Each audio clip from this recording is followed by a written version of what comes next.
Bismillahirrahmanirrahim. Assalamualaikum warahmatullahi wabarakatuh. Berikut aksi nyata modul 1.4 Budaya Positif oleh Robianto SPDSD CGP Angkatan 9 Kabupaten Tasikmalaya. Ucapan terima kasih saya aturkan kepada Bapak Fasilitator yaitu Bapak Setianugraha M.Hum dan Ibu Pengajar Praktik Ibu Santi Nur Samsia SPD. Aksi nyata modul 1.4 ini saya membawa tema tentang mewujudkan budaya positif melalui keyakinan kelas dalam proses pembelajaran. Saya berkolaborasi dengan rekan guru sejawat, guru kelas 6, bersama menyusun keyakinan kelas dengan para siswa. Berikut aktivitas menuliskan keyakinan kelas yang kami sepakati. Setelah kami bermusyawarah dengan rekan guru sejawat dan para peserta didik siswa kelas 6 menghasilkan keyakinan kelas sebagai berikut. Di antaranya keyakinan kelas yang kami sepakati adalah saling menyayangi, saling menghormati, bertanggung jawab, mandiri, kreatif, dan menjaga kebersihan. Berikut dokumentasi sosialisasi keyakinan kelas dengan rekan sejawat. Selanjutnya saya Robianto mendiseminasikan budaya positif dan penerapan praktik baik bersama perwakilan dari paguyuban orang tua wali murid dan guru yang ada di SDN 2 Tiarajang. Alhamdulillahirabbil alamin wal aqibatu lil muttaqin wa la udwana illa 'alal zalimin. Wassalatu wassalamu ala asrofil anbiya'i wal mursalin wa ala alihi wa sahbihi ajma'in. Rabbi ishrah li sadri wa yassir amri wa hlul 'uqdatam min lisani yafqahu qawli. Amma ba'du. Puji dan syukur kita panjatkan ke Rabb Rabbul Ghafur. Selawat serta salam semoga tercurahkan selalu kepada Habibana wa Nabiyana Muhammad Sallallahu Alaihi Wasallam. Tidak lupa kepada para keluarganya, para sahabatnya, tabi'in dan tabi'atnya, dan juga kita umatnya yang taat dan patuh terhadap ajarannya. Bapak Ibu Dewan Guru yang saya hormati, para orang tua murid yang saya hormati, alhamdulillah pada hari ini atas izin Allah Subhanahu wa taala kita semua bisa berkumpul, bertatap muka dan bersilaturahmi pada kesempatan ini dalam acara diseminasi aksi nyata modul 1.4 dengan tema mewujudkan budaya positif dengan keyakinan kelas dalam proses pembelajaran, merupakan tugas dari Bapak Kepala Sekolah yaitu Bapak Robianto SPD SD selaku calon guru penggerak pada angkatan 11 angkatan 9 tahun 2023. Untuk itu saya selaku pembawa acara izinkan untuk membuka acara ini dengan membacakan basmalah bersama-sama. Bismillahirrahmanirrahim. Acara selanjutnya menyanyikan lagu Indonesia Raya yang akan dipimpin oleh Ibu Anggit. Hadirin dimohon untuk berdiri.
Hadirin dimohon duduk kembali.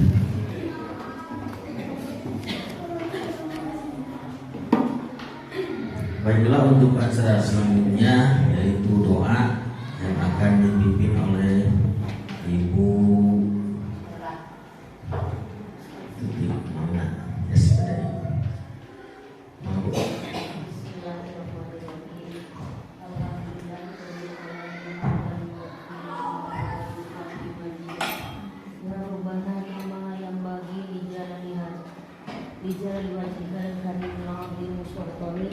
Allahumma sholli ala sayyidina Muhammad wa ala ali sayyidina Muhammad. Allahumma arinal haqqu haqqu warzuqna tiba'ah wa arinal batila batila warzuqna tinabah. Rabbana hab lana min azwajina wa dhurriyyatina qurrata a'yunin waj'alna lil muttaqina imama. Rabbana atina fid dunya hasanah wa fil akhirati hasanah wa qina adzabannar. Subhana rabbika rabbil izzati amma yasifun wa salamun alal mursalin walhamdulillahi rabbil alamin. Al-Fatihah.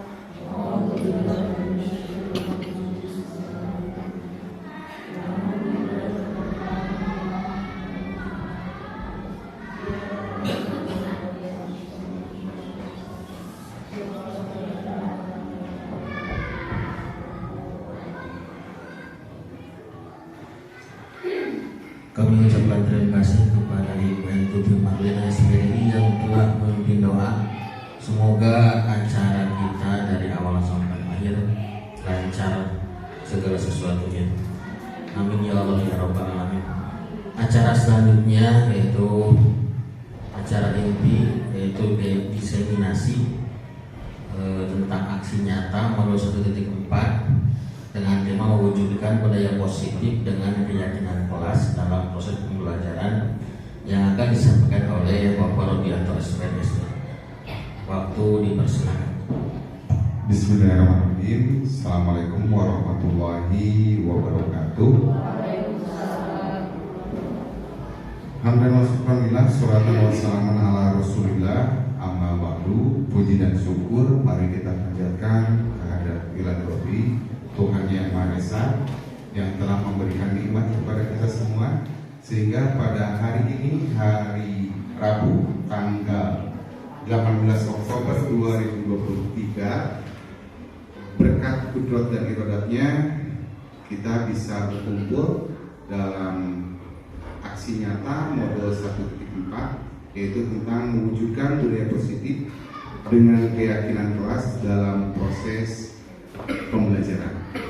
Selanjutnya, salawat dan salam semoga tercurah limpah selalu kepada junjungan alam Habibana wa Nabiyana wa Maulana Muhammad sallallahu alaihi wasallam, kepada para sahabatnya, para tabi'in-tabi'atnya, dan sampailah kepada kita yang sama-sama turut dan taat terhadap ajarannya. Amin ya Allah ya Rabbal alamin. Ibu guru, Bapak Ibu guru SDN 2 Kirajangkung dan SDN 1 Kirajangkung yang saya hormati, Ibu perwakilan dari paguyuban setiap kelas, orang tua wali murid, terima kasih atas waktunya, atas kehadirannya untuk bisa sama-sama menghadiri kegiatan pada hari ini. Selanjutnya, sebelum kita masuk ke materi, kita ice breaking dulu. Kamu tahu ice breaking? Ice breaker? Ice breaking itu jeda, Bu. Apa istilahnya? Ice breaking itu merefresh suasana belajar, baik dengan nyanyian atau permainan. Tolong dikondisikan. Nah, ada batuk, Bu, batik, dan batuk, batik, dan batok. Ya, batuk, batik, batok.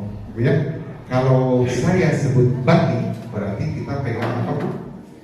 Baju. Ya, kalau saya sebut batuk, berarti pegang mulut. Ya, mulut. Kalau batok, kepala. Siap? Siap, bisa diikuti, Bu? Siap. Batuk, batuk, batik, batuk, batuk, batik, batok, batuk, batik, batok, batuk, batik, batok, batuk, batik, batok, batuk, batik, batok, batuk,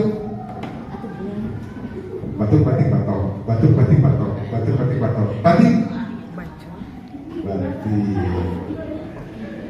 Sekali lagi, Bu. Batuk, batik, batok, batuk, batik, batok, batuk. Ya, alhamdulillah, konsentrasinya bagus. Nah, selanjutnya ice breaking selanjutnya yaitu clue-nya, kata kuncinya, jangan lupakan orang ketiga. Ya, jangan lupakan orang ketiga.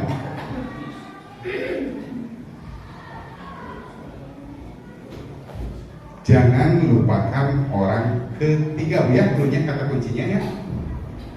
Saya bertemu dengan Neng Wina. Lalu saya juga bertemu dengan Neng Rindi. Siapa orang ketiganya?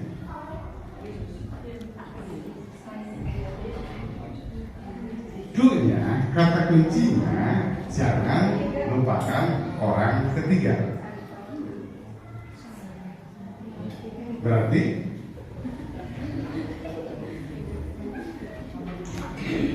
ada yang berani, Bu?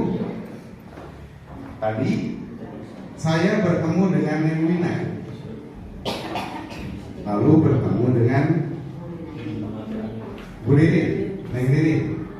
Jadi orang ketiganya siapa, Bu? Bapak? Belum tepat. Contoh, saya bertemu dengan Ibu Tina. Kemudian saya bertemu dengan Ibu Ike. Jadi orang ketiganya siapa? Ibu. Orang ketiganya adalah Pak Dadan. Kata kuncinya, jangan lupakan orang ketiga. Ayo, Bu, pusing. Satu kali lagi. Saya bertemu dengan Ibu Tresna. Ya. Kemudian saya bertemu dengan Ibu Pia. Lalu orang ketiganya siapa?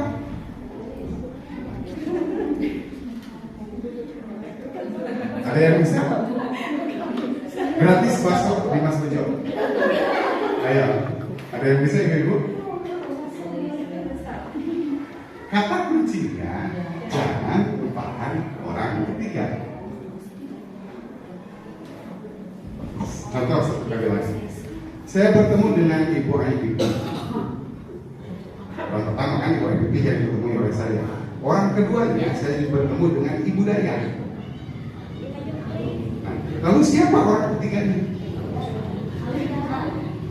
Orang ketiganya yaitu Ibu Lis. Ya. Ya. Kata kuncinya jangan lupakan orang ketiga. Mestinya jam 11 berpikir menanyakan orang ketiga.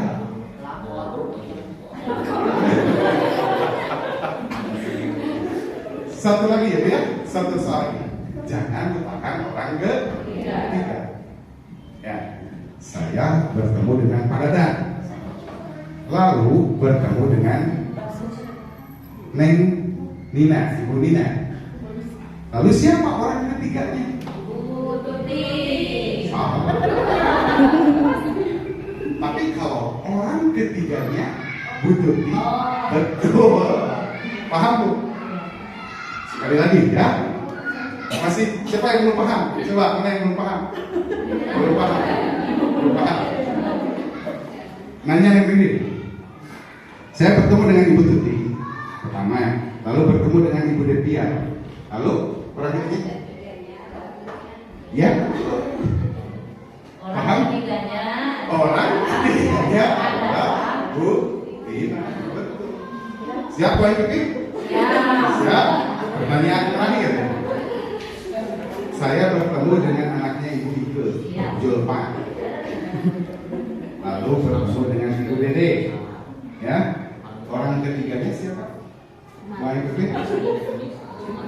Orang ketiganya adalah Bu Devia. Orang ketiganya adalah Bu Devia. Ada punya Bu. Jangan lupakan orang ketiga. Paham Bu? Biarkan pemahamannya berkembang. Nanti ke bawah ke rumah. Jadi PR. Siap ya? Lanjut ke materi ya. Masih penasaran? Nah, nanti tanya sama Bu Ridi di luar ya begini.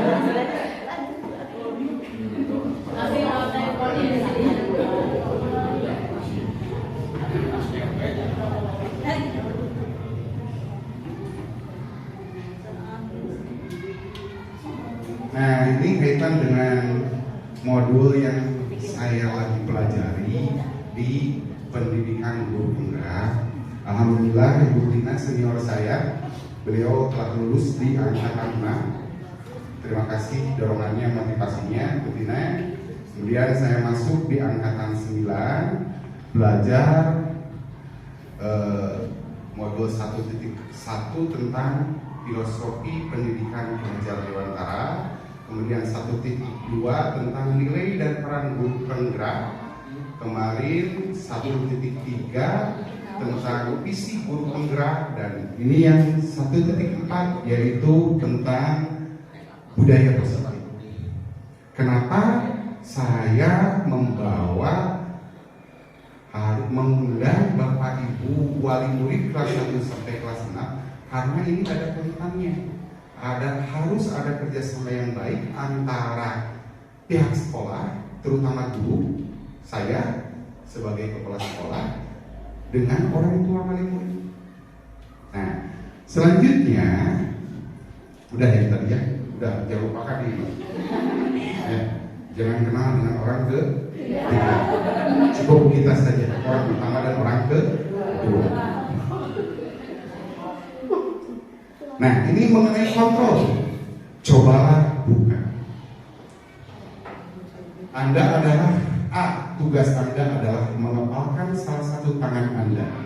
Coba Anda bayangkan bahwa Anda menyimpan sesuatu yang sangat berharga di dalam kepalan tangan Anda.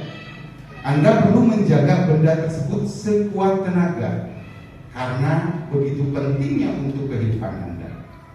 Ini yang tugas A. Tugas B adalah mencoba dengan segala cara untuk membuka kepalan tangan Anda. Teman Anda B boleh membujuk, menghardik, mengintimidasi, memarahi, menggoda, menggelitik, bahkan menawari Anda uang agar Anda bersedia membuka kepalan tangan Anda. Cobalah lakukan kegiatan, cobalah buka di atas dengan D. secara bergantian. Masing-masing A dan B memiliki waktu 30 detik saja. Ya, ini kaitannya dengan mengontrol seseorang. Kita memaksa seseorang untuk membuka kepala tangannya dengan segala apapun. Kalau orang yang kita suruh tadi tidak mau, bukan atas kehendaknya, ya, maka akan membuka kepala tangannya tidak. Lalu Pak, kan dibujuk. Berarti kalau dibujuk berdasarkan apa? Tetap berdasarkan pada dirinya sendiri untuk membuka kepala tangan. Nah, nanti ada slide selanjutnya. Ini teori kontrol atau teori pilihan menurut Dr. William Glasser. Yang pertama, Anda tidak bisa mengontrol orang lain, hanya Anda yang bisa mengontrol diri Anda. Lalu kaitannya dengan anak didik kita, dengan anak kandung kita, bisakah kita mengontrol mereka?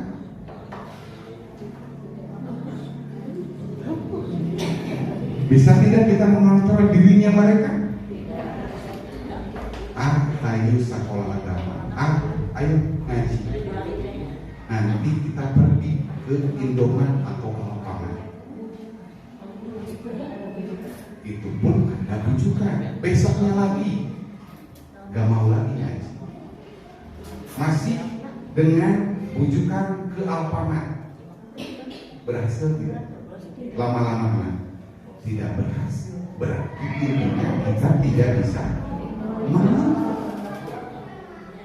Tidak ada yang bisa mengontrol dirinya kecuali dirinya sendiri. Ya.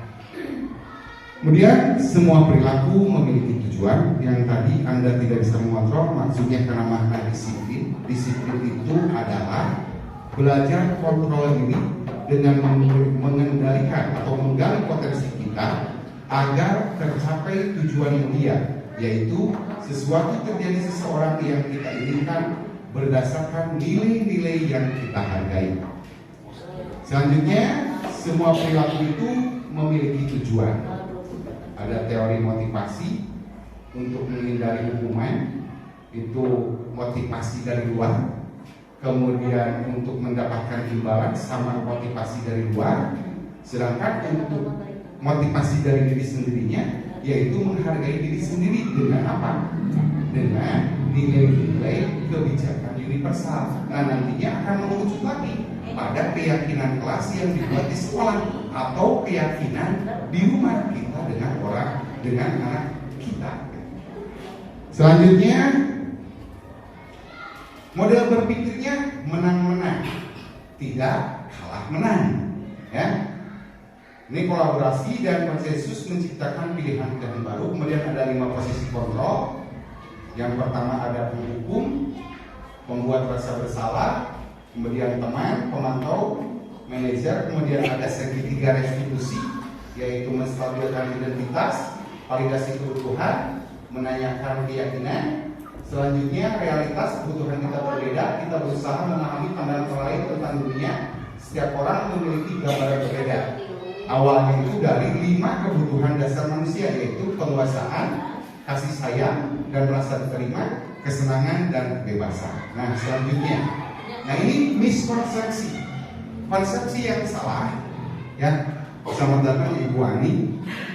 Alhamdulillah sama dengan Ibu Ani juga, suaminya sekarang sama mengikuti pendidikan guru penggerak angkatan 9, cuman beda kelompok. Nah, ini tugasnya sama Bu Ani ya. Pada modul 1.4 ini saya punya kewajiban untuk mendefinisikan budaya positif. Nah, ilusi guru mengontrol murid. Jadi salah kalau guru itu bisa mengontrol murid. Orang tua juga sama, tidak bisa mengontrol anaknya. Kemudian ilusi bahwa semua penguatan positif efektif dan bermanfaat yang selalu diiming-imingi hadir. Sifatnya itu adalah sementara. Selanjutnya ilusi bahwa kritik dan membuat rasa bersalah mampu menguatkan karakter. Ih, adek mah punya ahun ka mama, dekarunyaeun ti Eni, justru anak punya rasa ya, yang artinya anak apa nanti? Kalau penguatannya tidak selesai, anak jadi murung, minder, terus merasa bersalah terus menerus. Selanjutnya yang terakhir adalah ilusi bahwa orang dewasa berhak memaksa. Salah, Bu. Ya, kita bisa mengontrol anak, kita bisa menginginkan anak sesuai dengan keinginan kita. Benar salah, Bu? Ya. Tuh. Selanjutnya, paradigma perubahan, stimulus respon tentang dunia. Jadi stimulus respon anggapan secara apa ya dia? Anggapan respon cepat itu tentang dunia, realitas kebutuhan kita itu sama. Padahal menurut teori kontrol dengan tentang dunia, ya, menurut Dr. William Glasser yang tadi itu ya, kebutuhan kita itu berbeda. Begitu pula kebutuhan anak, semuanya tidak sama. Berarti kalau anak didik kita kelas 1 ada 26, berarti 26 karakter, perbedaan kebutuhan. Selanjutnya semua orang melihat hal yang sama. Setiap orang memiliki gambaran berbeda. Selanjutnya kita mencoba mengubah orang agar berpandangan sama dengan kita. Menurut teori kontrol tentang dunia, kita berusaha memahami pandangan orang lain tentang dunia. Perilaku buruk dilihat sebagai suatu kesalahan, sementara menurut teori kontrol semua perilaku memiliki tujuan. Selanjutnya, orang lain bisa mengontrol saya, hanya Anda yang bisa mengontrol diri Anda. Selanjutnya, saya bisa mengontrol orang lain.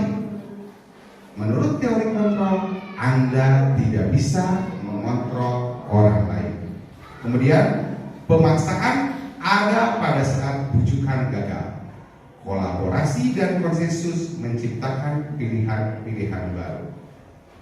Model berpikir menang kalah, model berpikir menang-menang. Itu menurut teori kontrol. Silakan Ibu, kebanyakan ada di posisi Ibu. Ya. Selanjutnya, paradigma perubahan menurut stimulus respon dan teori kontrol. Realitas kebutuhan kita sama, realitas kebutuhan kita berbeda, Bu ya. Sebenarnya kebutuhan kita berbeda. Ya. Selanjutnya semua orang melihat hal yang sama. Udah ya? Beda. Kita mencoba membuat orang agar berpandangan sama dengan kita. Beda, Bu ya. Perilaku buruk dilihat sebagai suatu kesalahan. Semua perilaku memiliki tujuan. Nanti kebahas, Bu. Ya. Selanjutnya, orang lain bisa mengontrol saya, hanya Anda yang bisa mengontrol diri Anda. Saya bisa mengontrol orang lain, Anda tidak bisa mengontrol orang lain. Kemudian ada pemaksaan, bujukan, ya. Nah ini Bu mana disiplin. Kemudian ada menurut teori kontrol, Anda tidak bisa mengontrol orang lain, hanya Anda yang bisa mengontrol diri Anda. Makna disiplin adalah belajar kontrol diri dengan menggali potensi kita agar tercapai tujuan mulia, yaitu menjadi seseorang yang kita inginkan berdasarkan nilai-nilai yang kita hargai dan bermakna. Sementara kita coba Bu, disiplin identik dengan apa? Dengan kepatuhan. Benar tidak Bu? Dengan kepatuhan. Itu antara disebut disiplin, itu budaya kita. Padahal menurut disiplin, belajar kontrol diri dengan menggali potensi kita agar tercapai tujuan mulia, yaitu menjadi seseorang yang kita inginkan berdasarkan nilai-nilai yang kita hargai dan bermakna. Nah, ini teori motivasi. Jadi motivasi itu ada yang datang dari luar, ada yang datang dari diri sendiri. Coba Bu, dulu kita zaman sekolah, ya kebanyakan motivasinya motivasi apa Bu? Atau anak kita, anak didik kita, ranking 1 motivasinya apa? Adakah yang datang dari dirinya sendiri? untuk kebutuhannya, belajar untuk dirinya sendiri. Banyak kita kan datang tepat waktu, ya, kemudian menghormati orang lain. Kebanyakan apa? Menghindari hukuman atau ingin mendapatkan penghargaan. Apakah penghargaan itu berpengaruh panjang, Bu? Bisa jadi, ya, bisa berpengaruh panjang positif maupun negatif. Dengan diiming-imingi hadiah, coba anak usia SD kelas 1 diiming-imingi hadiah mixu kan bisa. Tapi kalau orang SMA, anak dewasa dengan mixu, ya, kan tidak bisa, ya. Nah, justru coba Bu kita cari motivasi intrinsik, yaitu untuk menghargai diri sendiri. Motivasinya itu timbul karena ada keinginan diri sendiri terhadap kebutuhan yang ingin dia penuhi, Bu. Selanjutnya, nah ini maksud Bu kaitannya, pernahkah Bu kita menghargai anak kita? Nyentak, ngajewel, ya, kemudian apalagi selain menyentak, menghardik, popolotok, molotok, ya. Nah, hukuman, coba, Neng, mana tadi?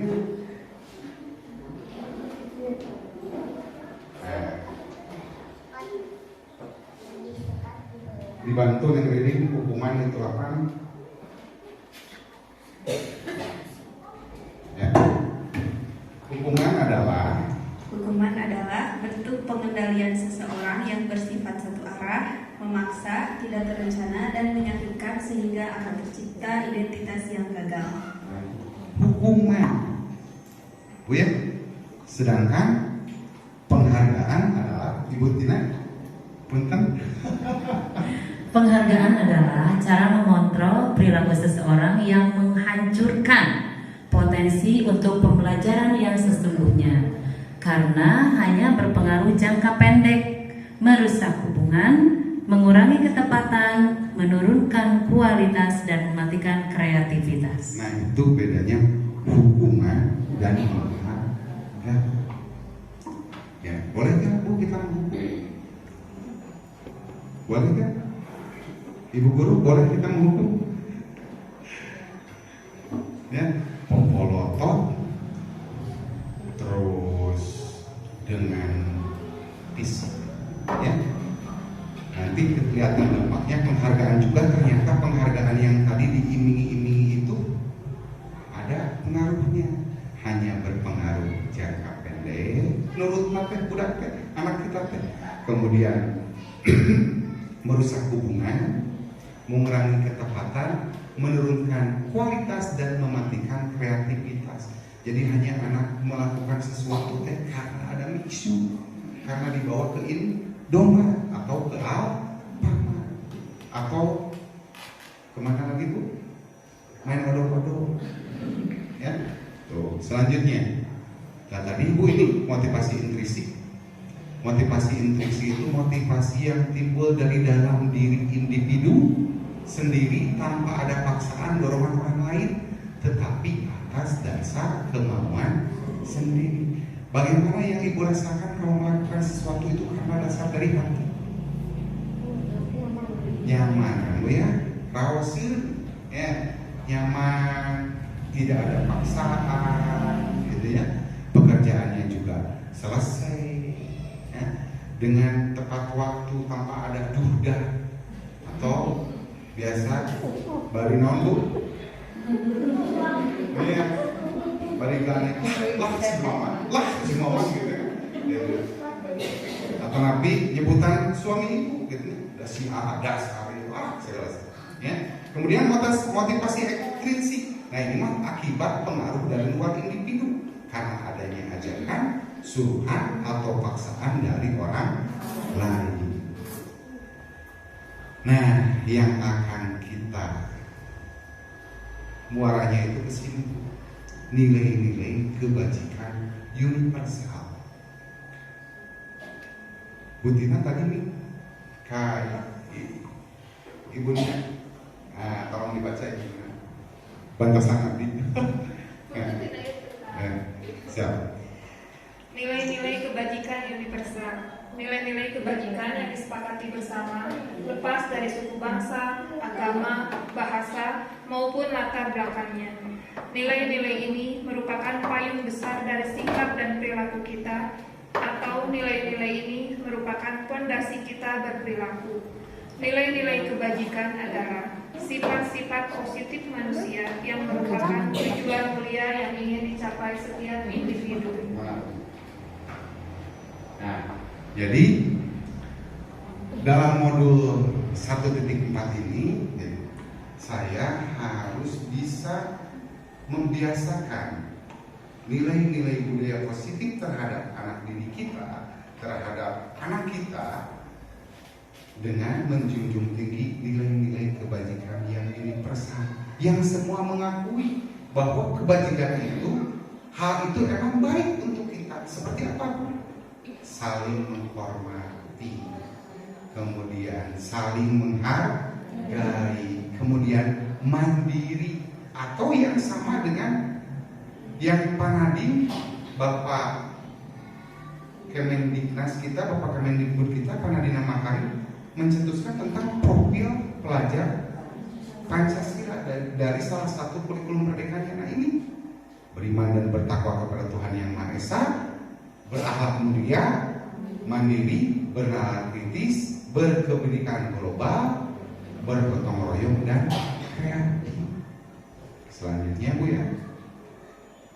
Nah ini untuk di sekolah, Ibu bisa buat di rumah dengan anak Ibu. Keyakinan kelas adalah kesepakatan kelas berupa pernyataan universal yang diyakini bersama oleh siswa dan guru dalam proses pembelajaran. Jadi awalnya itu yang misalnya dilarang membuang sampah sembarangan, dirubah ke dalam kalimat positif, buanglah sampah pada tempatnya. Ya, terus nanti selanjutnya apa Bu? Dari keyakinan kelas, apa keyakinan kelasnya? Menjaga kebersihan. Anak berbicara kasar Bu, ya, anak berbicara kasar nantinya kebajikan universalnya, keyakinan kelasnya saling menghormati, saling menghargai. Nah, ini Bu ya, Ibu juga bisa di rumah dengan anak membuat keyakinan rumah, kesepakatan bersama. Selanjutnya, nah ini belajar di SD kemarin, di SD di kelas 6 membuat tentang keyakinan kelas. Ya. Selanjutnya, nah ini keyakinan kelasnya bertanggung jawab, saling menghormati, menjaga kebersihan, saling menyayangi, mandiri, disiplin dan kreatif. Ya. Nah, ada Bu restitusi ketika anak melanggar. Nah, ada restitusi, bukan dihukum, tapi nah ini ada restitusi, membantu murid menjadi lebih baik, memiliki tujuan, disiplin positif, dan memulihkan dirinya setelah berbuat salah. Penekanannya bukanlah pada bagaimana berperilaku untuk menyenangkan orang lain atau menghindari ketidaknyamanan, namun tujuannya adalah menjadi orang yang menghargai nilai-nilai kebajikan yang mereka percayai. Jadi kalau anak sudah diberikan keyakinan kelas, atau tadi Ibu membuat keyakinan di rumah dengan anak, kita restitusi, ya, disimpulkan nanti, distabilkan identitasnya, divalidasi tindakan salahnya, lalu keyakinannya apa yang sudah dilanggar, lalu sebaiknya apa. Jadi ada komunikasi yang intens antara guru dan murid, atau kita orang tua dengan anak kita. Kan kalau menghukum itu sifatnya tiba-tiba kan, yang penting emosi orang tersalurkan. Beda dengan restitusi. Ya. Akibatnya dari hukuman itu anak didik kita, anak kita dampak psikisnya itu akan besar dampaknya. Selanjutnya, nah, ciri-ciri restitusi. Ibu itu tolong dibaca. Ciri-ciri restitusi. Restitusi bukan untuk menebus kesalahan, namun untuk belajar dari kesalahan. Restitusi memperbaiki hubungan. Restitusi adalah tawaran, bukan paksaan. Restitusi menuntun untuk melihat ke dalam diri. Restitusi mencari kebutuhan dasar yang mendasari. Tindakan restitusi diri adalah cara yang paling baik untuk mengevaluasi. Restitusi fokus pada karakter, bukan tindakan. Restitusi menguatkan. Restitusi fokus pada solusi. Restitusi mengembalikan murid yang berbuat salah pada kelompoknya. Nah, itu ciri-ciri restitusi. Selanjutnya, nah ini perbedaan antara hukuman, konsekuensi, dan restitusi. Hukuman, sesuatu yang menyakitkan harus terjadi, baik yang marah dan yang dimarahi pasti sakit ya. Kalau konsekuensi, sesuatu harus terjadi. Misalnya, Bu, anak menumpahkan air dari gelas, kemudian anak membersihkannya, itu konsekuensi. Ya. Kemudian restitusi merupakan pilihan. Jadi anak dikasih pilihan. Misalnya, keyakinan kelas apa yang kamu sudah langgar? Misalnya, merusak baju orang lain, kancing anak didik kita, temannya, kancing temannya, copot. Apa yang harus kamu lakukan? Saya siap memperbaikinya. Misalnya dengan belajar apa? Dengan belajar menjadi. Ya, sambil meminta maaf tentunya pada temannya yang kancingnya itu dicopot gitu ya. Selanjutnya, hukuman itu tidak nyaman untuk murid atau anak untuk jangka waktu panjang. Coba Bu, pengalaman ibu rasakan yang pernah dijewer orang-orang di pengetahuannya dulu waktu SD, waktu SMP, SMA, ingat gak sama saya? Perlakuan kasar orang tua kita ataupun guru kepada kita, ingat tidak? Mau ibu seperti itu? Mau ibu dikenang sebagai orang tua yang pemukul atau guru pemukul? Ya. Selanjutnya, konsekuensi tidak nyaman untuk murid atau anak untuk jangka waktu pendek.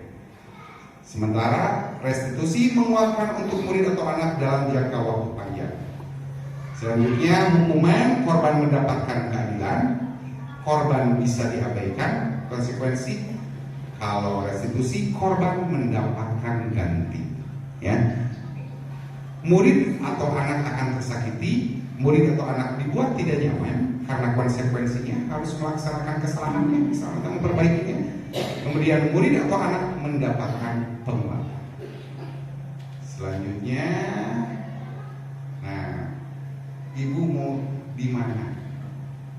Ada 5 posisi kontrol. Ibu guru ini, ibu juga orang tua wali murid bisa. Nah, posisi kita mendidik anak mau jadi penghukum. Tadi ada banyak kelemahannya. Mau jadi pembuat rasa bersalah. Tadi pembuat rasa bersalah, tinggal ke mama, terkarunya ke mama, tienjing capek, wah, sama juga ada resikonya. Kemudian mau jadi teman, kita seperti teman gak apa-apa, nanti diberesin sama mama, diberesin sama ibu misalnya. Nah ini anak bakal ketergantungan. Ya. Kemudian pemantau, kita memantau, ya, memantau anak didik kita atau menantau anak kita. Cuma masalahnya kalau memantau harus terus menerus. Tidak bisa kan kita memantau anak kita, ya, secara 24 jam misalnya, ketika bermain, ketika sekolah, tidak bisa. Dan yang paling bagus adalah manajer yang tadi yang menggunakan restitusi. Nah ini tuh 5 posisi kontrol kalau guru berbuat menghukum. Ini yang menghukum, menghardik, menunjuk-nunjuk, menyakiti, menyindir. Nah ini penghukum. Selanjutnya pembuat merasa bersalah. berceramah menunjukkan kekecewaan yang mendalam. Bari ngahalas orang teh anak-anak tuh. Tuh kalau dia ngomong gitu kan. Kan si anak-anak tuh jadi ngahalas cimataan gitu ya. Nah, selanjutnya teman membuatkan alasan-alasan untuk murid-muridnya atau untuk anak-anak kita. Kemudian pemantaunya menghitung dan mengukur. Kalau manajer mengajukan pertanyaan-pertanyaan, ngobrol, komunikasi orang ke sana, diajak komunikasi.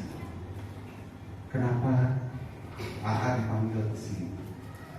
Aya naon, kunaon. Terus ngobrol sampai anak menemukan kesalahannya, terus ada keyakinan untuk memperbaiki dengan sendiri. Ya. Selanjutnya guru berkata, kalau kamu tidak melakukannya, saya akan. Kamu disalahkan. Ya. Selanjutnya, kamu sudah mengecewakan ibu bapak. Ini pembuat pasal bersalah. Terus lakukan demi bapak ibu ya. Ya sudah, nanti bapak ibu bantu bereskan. Ini mah teman, tapi membuat tidak mandiri. Selanjutnya, apa peraturannya? Apa konsekuensinya? Ini ada kesepakatan ya di awal. Kemudian apa yang telah kamu lakukan? Apa yang terjadi sekarang? Beda lagi kalau dengan manajer. Manajer mah bisa mengontrolkan diri. Apa yang kita yakini? Apa kamu meyakini kita hal tersebut? Kalau kamu meyakininya, manakah kamu memperbaikinya? Kalau kamu bisa memperbaikinya, kira-kira hal apa yang akan menggambarkan tentang dirimu? Jadi ada keyakinan-keyakinan yang diperbaiki dengan sendirinya, dengan cara ngobrol, komunikasi yang baik. Selanjutnya hasilnya, kalau hukuman misalnya silakan membentak, pendendam, menyalahkan orang lain. Ini dampaknya ke anak, Bu. Anak akan melakukan hal yang sama ke temannya. Selanjutnya menyembunyikan atau menyangkal atau berbohong kalau pembuat merasa bersalah. Selanjutnya ada ketergantungan, menyesuaikan bila diawasi. Ini kelemahan pemantau. Jadi anaknya kalau dipantau nurut, kalau tidak dipantau ya kan nurut gitu. Nah, selanjutnya hal yang terakhir itu menguatkan watak atau karakter. Nah, ini pun caranya. Ada langkah-langkah konstitusi. Yang pertama, boleh ibu mau dari mana dulu? Ya, stabilkan identitasnya dengan bahasa apa? Setiap orang pasti pernah melakukan kesalahan. Kamu bukan satu-satunya yang pernah melakukan kesalahan. Ya, ajak ngobrol dengan bahasa yang halus. Ya, selanjutnya setelah menstabilkan identitas, ada validasi tindakan yang salah. Kamu tentu punya alasan mengapa melakukan itu. Kemudian setiap orang pernah berbuat salah, bukan kamu saja yang pernah berbuat salah. Jadi motivasi, penguatan, diberi keyakinan sampai mengakui kesalahannya. Keyakinan kelas apa yang telah kita sepakati, yang telah kamu langgar. Nah, nanti timbul dengan sendirinya apa yang harus dia lakukan. Ya. Nah, ini teori kontrol. Realitas kebutuhan kita berbeda. Kita berusaha memahami pandangan orang lain tentang dunia. Setiap orang memiliki gambaran yang berbeda. Ini 5 kebutuhan dasar manusia. Yang pertama, bertahan hidup. Ibu bapak guru pernah lihat anak didik kita membawa makanan temannya? Pernah? Nah, mungkin bertahan hidupnya Bu ditaruh, direstitusi. Mama sibuk wae dengan gadgetnya, jadi tidak nyiapin sarapan. Ya, terus ditanya, ya, oh ternyata anak kita tidak terpenuhi kebutuhan bertahan hidupnya, yaitu apa? Makan, minum, jajan. Ya, kalau direstitusi. Kemudian kasih sayang dan rasa diterima, Bu. Karena ada anak yang suka mencari perhatian. Ada Bu itu. ditanya, menyakiti temannya, ditanya, oh ingin diperhatikan oleh guru di sekolah, oh ternyata di rumahnya ada masalah tertentu, akhirnya tidak ada kasih sayang dari kedua orang tuanya, akhirnya seperti ini. Jadi apapun yang dilakukan oleh anak kita, oleh anak didik kita, awalnya itu dari sini. Kan ada anak ketika belajar nyanyi kan? Nyanyi sorangan, nyanyi nyalira. Oh berarti ada kebutuhan dasarnya yang tidak terpenuhi, yaitu apa? Kesenangan. Ya. Nah jadi tetap kita pun coba dilenyapkan dasar kita. Memang ini harus di dasar kita. Bagaimana kalau kita tidak terpenuhi salah satu itu? Tindakan kita akan punya tujuan gitu. Apa yang dilakukan oleh kita pasti punya tujuan. Awalnya dari sini di dasar kebutuhan manusia. Ya. Nah, tadi Bu, nanti peraturan kerasnya dirubah Bu, jadi keyakinan kelas. Setelah jadi keyakinan kelas, jadi lingkungan yang positif di sekolah deh.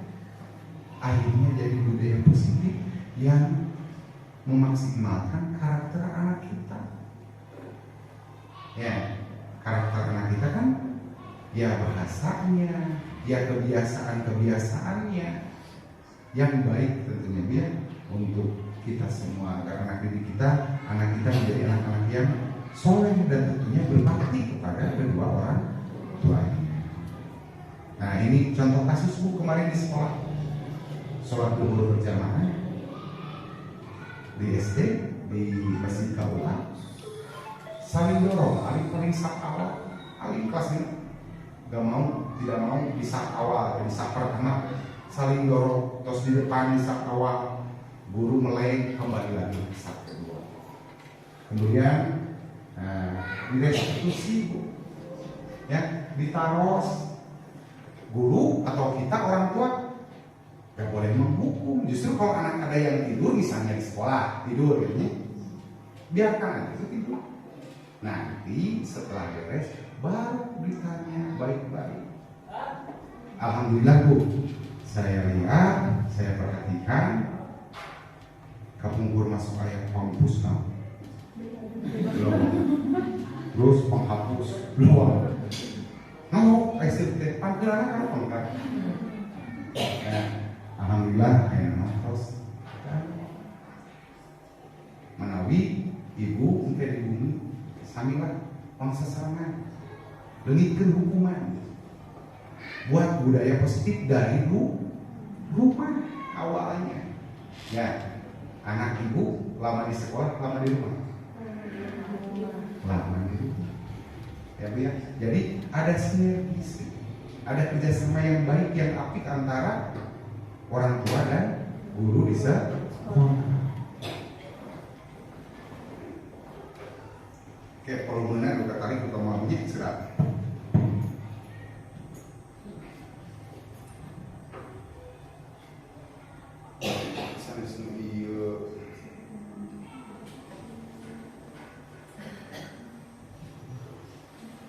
Mungkin ada tanggapan dulu dan pernyataan dari teman-teman semuanya dari para hadirin, tanggapan tentang budaya positif dan menghindari hukuman tadi restitusi. Nah, mohon perwakilan dari ibu guru dan orang tua wali murid, silahkan tanggapannya atau pertanyaan. Mana? Badai di sana, Bu. Bu tidak ada pernyataan nanti tanggapan. Ya, bismillahirrahmanirrahim. Assalamualaikum warahmatullahi wabarakatuh. Terima kasih atas kesempatannya. Alhamdulillahirrahmanirrahim Pak. Sangat berkesan sekali apa yang telah Bapak sampaikan. Dan ini juga merupakan PR kita bersama Pak. Bu, mungkin bukan hanya PR bagi Bapak Ibu guru di sekolah saja, tetapi seperti tadi yang diungkapkan oleh Bapak Kepala Sekolah, bahwa ini merupakan tugas kita semua, tugas kita bersama.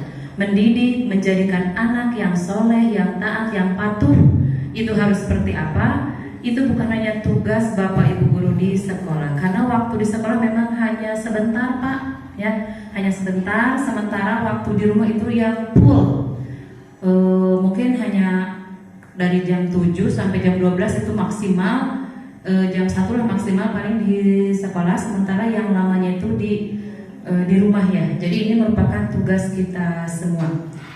Tadi mengenai hukuman, memang itu harus dihindari. Kenapa? Karena ini pengalaman saya pribadi, tapi bukan saya pelakunya Pak, ya Bu. Ini merupakan pengalaman saya waktu saya duduk di bangku SMP. Kebetulan SMP saya di Cisayong, di SMP Cisayong, karena saya asli orang Cisayong. Dan itu sampai sekarang masih di kepala itu masih berbekas gitu ya. Apa hukumannya? Mungkin waktu dulu ini hukuman yang wajar ya, tapi sekarang sudah tidak dilakukan lagi. Ada teman saya waktu itu laki-laki yang ya berbuat kesalahan lah ya, tidak terlalu fatal, tapi apa yang dilakukan oleh Bapak guru itu berbekas sampai sekarang di pikiran saya. Dengan menggulung-gulungkan buku Pak ya, mungkin ini dulu sering dilakukan ya, menggulungkan buku kemudian ditampakkan ke pipi kanan dan kirinya. Nah itu hukuman Bu. Jangankan oleh pribadinya sendiri, oleh saya sebagai temannya saja yang melihat itu berbekas dan mungkin sampai nanti juga akan berbekas ya. Dan itu pengalaman yang buruk, dan setelah saya tadi melihat apa yang dipaparkan oleh Bapak, itu memang hukuman sebisa mungkin kita hindari Pak Bu ya. Kita ajak teman kita anak didik kita di sekolah sebagai teman juga lah istilahnya, jangan terlalu memberikan hukuman secara langsung. Kita tanya dulu seperti apa kejadiannya, karena kadangkala apa yang kita lihat itu belum tentu benar Pak. Setelah kita teliti belum tentu benar. Jadi kita harus meneliti dulu. Tadi berdasarkan 5 kebutuhan dasar juga, pengalaman di SD sana juga ada yang mengambil makanan ya, makanan itu waktu di kelas 2 Bu Ririn kalau tidak salah sering curhat ke saya, Bu dia ngambil makanan, ternyata setelah ditanya baik-baik, dilakukan sedikit restitusi, memang di rumahnya itu ya bukan tidak masak karena gadget ya Bu ya, tapi memang berasal dari keluarga yang ya istilahnya itulah ya Pak. Itu.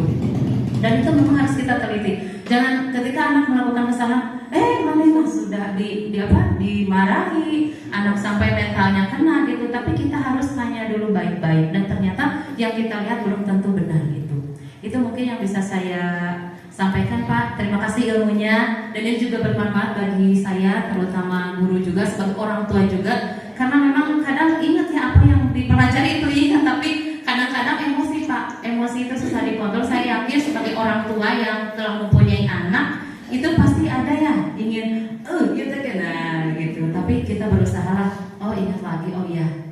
Karena ingatnya gini Pak, anak itu anugerah ya, anak itu titipan. Saya itu sering menangis ketika melihat mereka tidur setelah saya, ya marahnya bukan dijawab bukan apa, tapi memang menaikkan volume suara gitu. Kalau saya menaikkan volume suara, dan itu ternyata karunia ya Allah. Nah itu sampai menitikan air mata, itu kayak gigit gitu. Itu sih yang merupakan PR kita bersama ya. Mungkin hanya itu Pak. Wassalamualaikum warahmatullahi wabarakatuh. Waalaikumsalam. Terima kasih tanggapannya dari Ibu Guru hebat senior saya di CGP. Memang benar Bu, benar ketika kita sudah melakukan kesalahan terhadap anak kita di rumah, membentaknya atau menjebelnya, lalu ketika tidur kita melihat dia sedang tertidur, maka perasaan bersalah kita sangat besar. Nah, supaya tidak seperti itu, nah kita tadi sudah disampaikan bagaimana bahayanya hukuman untuk anak kita, mencari solusi dan merestitusi. Jadi tidak memponis setiap kesalahan yang dibuat oleh anak kita diponis langsung, tanpa melihat alasan atau kebutuhan pokok yang dasar mana yang tidak terpenuhi dari kita. Ya kembali lagi pada diri kita. Selanjutnya mungkin ada pertanyaan atau tanggapan yang lain. Maka sambil sambil nangkep sok bebas gitu sambil nangkep ya tetap sama ulah tegak santai aja sambil nyamut oh ternyata sama saya juga lagi pendidikan ternyata selama ini saya salah mengajar anak didik saya di sekolah atau anak saya di rumah, sama merefleksikan hal-hal yang pernah saya lakukan. Mungkin ibu juga sekilas ya, ternyata hukuman itu ya. Insya Allah Bu Ayu mengajar di sekolah agama juga bisa praktek di sekolah kamu. Selanjutnya Ibu Ani, ada Bu Ani? Ada pertanyaan yang lain? Kalau sudah tidak ada pertanyaan, ini kameranya kurang ini, suaranya kurang tarik Bu, coba lagi.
Nah, kira-kira seperti itu Bu langkah-langkah revolusinya dengan menstabilkan identitas, memvalidasi tindakan yang salah, dan memberikan keyakinan kelas. Ya, rupanya desiminasi tentang budaya positif telah selesai. Mohon maaf atas segala kekurangan. Mohon maaf saya yang banyak bicara tentu banyak salahnya. Semoga kita sama-sama bisa saling kerjasama yang baik, sama-sama merestitusi untuk menciptakan budaya positif, menciptakan anak kita menjadi anak yang berkarakter, anak kebanggaan, anak profil belajar Pancasila. Terima kasih atas perhatiannya. Wabillahi taufiq wal hidayah. Wassalamualaikum warahmatullahi wabarakatuh. Saya kembalikan kepada Bu Karensi. Terima kasih kepada Bapak Robianto SPDSD yang telah menyampaikan diseminasinya. Semoga apa yang beliau sampaikan bermanfaat bagi kita semua. Amin ya Allah ya Rabbal Alamin. Bapak Ibu yang saya hormati, acara dari awal sampai akhir telah beres dan telah dilaksanakan. Marilah kita tutup acara ini dengan bacaan hamdalah bersama-sama. Alhamdulillahirrahmanirrahim.